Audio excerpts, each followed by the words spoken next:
Bonjour à toutes et à tous, youtubeurs et youtubeuses, bienvenue donc sur ma chaîne. Comme vous avez pu le constater, c'est une chaîne qui est dédiée essentiellement aux manipulateurs pervers narcissiques. De mon côté, vous pouvez me joindre donc au 07 70 01 32 65. Par contre, je ne réponds pas au numéro masqué. Voilà, vous avez aussi la possibilité, vous voyez juste en dessous finalement la vidéo, de prendre rendez-vous à mon cabinet de Paris où je suis aujourd'hui donc pour pouvoir se rencontrer. Enfin, vous pouvez aussi aller sur mon site où vous verrez qu'il y a des rendez-vous à Bettencourt-sur-Somme, voilà, donc dans le 80, à environ 130 km de Paris.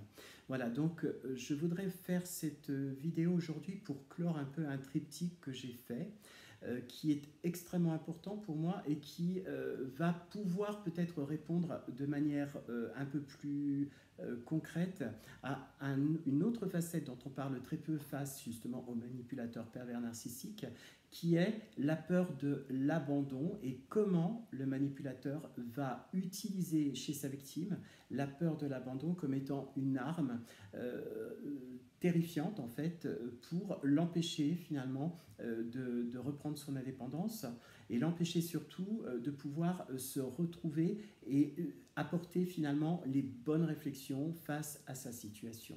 Les symptômes justement de la peur de l'abandon, quels sont-ils? Le premier, c'est l'incapacité d'envisager d'être seul dans tous les cas de figure, du moins de faire que la relation dans laquelle le ou la personne est, eh bien, puisse s'arrêter. Dans le cadre du manipulateur pervers narcissique, il va utiliser cette peur de l'abandon pour maintenir une pression permanente sur sa victime, donc quelque chose de très très violent, parce qu'il sait que cette peur, elle est viscérale. Et comme toutes les peurs qui sont de l'ordre de l'affect en tout cas, eh bien c'est quelque chose dont il est très très très difficile de se sortir. Alors, l'origine de la peur de l'abandon, on va dire qu'en majorité, elle vient de l'enfance. Encore une fois, on retrouve le lien entre sa vie passée, sa vie présente, dans le cas donc du manipulateur pervers narcissique. Une personne qui a peur d'être abandonnée fera tout son possible pour ne jamais être confrontée finalement à l'élément angoissant, à savoir l'abandon. Et donc le manipulateur va utiliser, le manipulateur ou la manipulatrice vont utiliser finalement cette peur pour ajouter une pression supplémentaire à la victime. Même si vous n'avez pas expliqué directement votre parcours ou expliqué les raisons qui vous ont conduit à cette peur d'abandon, le manipulateur très fin aura défini en fait que vous êtes susceptible d'avoir cette difficulté, et donc ça va être le moyen pour lui d'avoir une prise supplémentaire sur vous. Cette peur d'abandon, elle peut amener certaines victimes du manipulateur pervers narcissique à oublier que derrière le franchissement de cette peur de l'abandon, c'est une autre vie qui démarre. Néanmoins, recommencer sa vie en étant seul, donc abandonné dans la psyché de la personne, c'est quelque chose qui est ingérable. Au lieu d'envisager que tout a une origine, d'essayer donc de comprendre l'origine de cette peur d'abandon, eh bien, le manipulateur va l'utiliser de manière constante comme un épouvantail et comme le moyen qu'aura, ce qu'il va dire en tout cas, voilà, si jamais tu t'en vas, tu seras toute seule, abandonnée, tu ne pourras plus rien faire. Et la victime va se sentir totalement incapable de réagir, comme figée dans son espèce de peur, parce qu'elle n'aura pas peut-être parcouru son histoire personnelle et arrivé à relier des liens entre eux.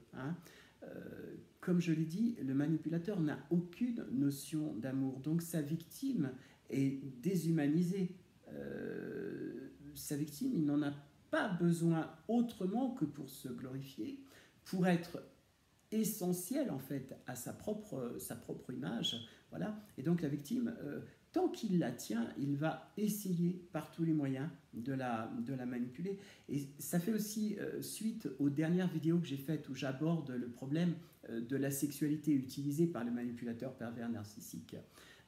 Dans un des témoignages sur la vidéo, une personne parle qu'elle est tombée dans le sadomasochisme simplement pour faire plaisir aux manipulateurs pervers narcissiques, mais aussi parce que l'attaque morale a entraîné certainement une peur de l'abandon, c'est-à-dire si je ne fais pas tout ce qu'il me demande, je risque de le perdre, et perdre en tant que après je serai tout seul ou toute seule pour affronter finalement le quotidien.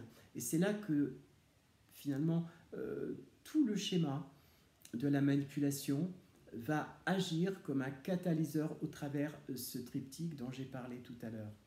Néanmoins, la peur de l'abandon, pour arriver à s'en sortir, déjà il faut comprendre et définir, est-ce que vraiment cette peur d'abandon, elle est subjective ou objective? Tout ça demande une démarche en fait analytique pour arriver à le comprendre, mais aussi à comprendre que cet abandon dont on parle peut être aussi le moyen pour les personnes d'arriver vers un autre état, et donc de prendre en compte le fait qu'on peut se sortir d'une manipulation perverse narcissique tout en ayant cette problématique et la régler progressivement de façon à ne pas retomber finalement dans cette peur d'abandon. Cette peur d'abandon, on en est tous plus ou moins victimes à un certain moment dans son existence, et le drame pour les victimes, c'est que la plupart d'entre elles vont accepter de faire des concessions, vont accepter d'aller au-delà de ce qu'elles sont intrinsèquement, et donc elles vont perdre peu à peu l'impression de force qu'elles ont pourtant, puisqu'il y a une force à l'intérieur de chacun, et du coup, prendre conscience que la peur de l'abandon revient d'un passé lointain, qui a été, en fait, qui est aussi une projection finalement dans son présent, eh bien, peut être stoppé.